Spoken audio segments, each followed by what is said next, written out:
ठीक से कमाई हो ये राजा, टाइम से खोई हो ये राजा, बतिया धनिया के मनी हो, प्यार ना भुलाई हो ये राजा। तुमको सोना भी कहेंगे, तुमको जान भी कहेंगे, तुमको रानी भी कहेंगे, तुमको चांद भी कहेंगे, तुमसे शादी करना है सीना तान के कहेंगे। सोना मेरी जान हो क्या, बनारस की हो मीठा पान हो क्या, गोवा तो नहीं तुमको दीघा ले जाएंगे, बर्गर तो नहीं तुमको अमिताभ बबुआ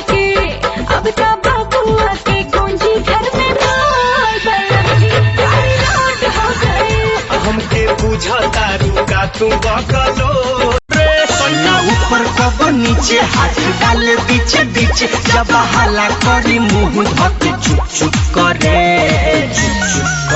हमर दोनों बयालून साला धूप धूप करे।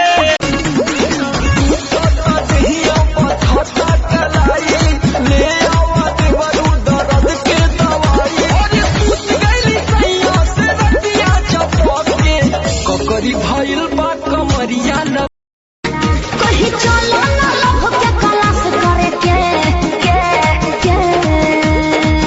अभी कहो तेरू टाइम पास करके पाछे फेरा में लग जाई।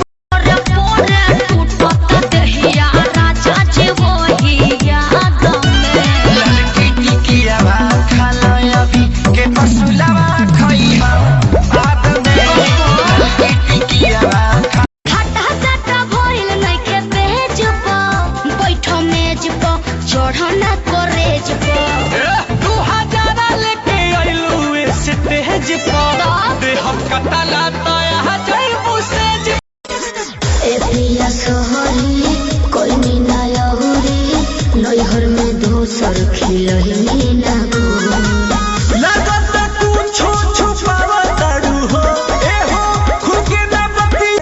अरे भइलो करे सुन बाबे सुन हदाई, छोड़े चलऊ सारा जजू से मंगाई, नहीं सुई दवाई ना पैदा करी। अरे दिया के करम दम बाकी अखियां दिखाई, खतरा जे हमसे मोहली मोहली मोहली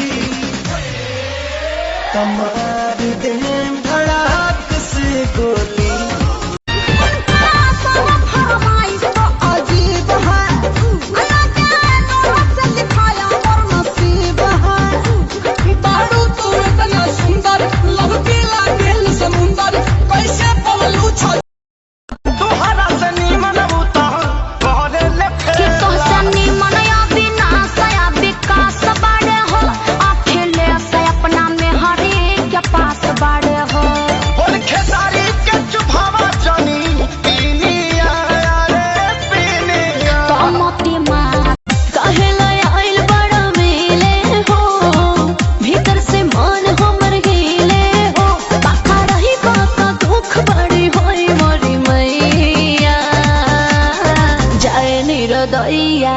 आज है भैया जय निरदैया, आज है भैया जय निरदैया। हम ना जाए। अच्छा लो।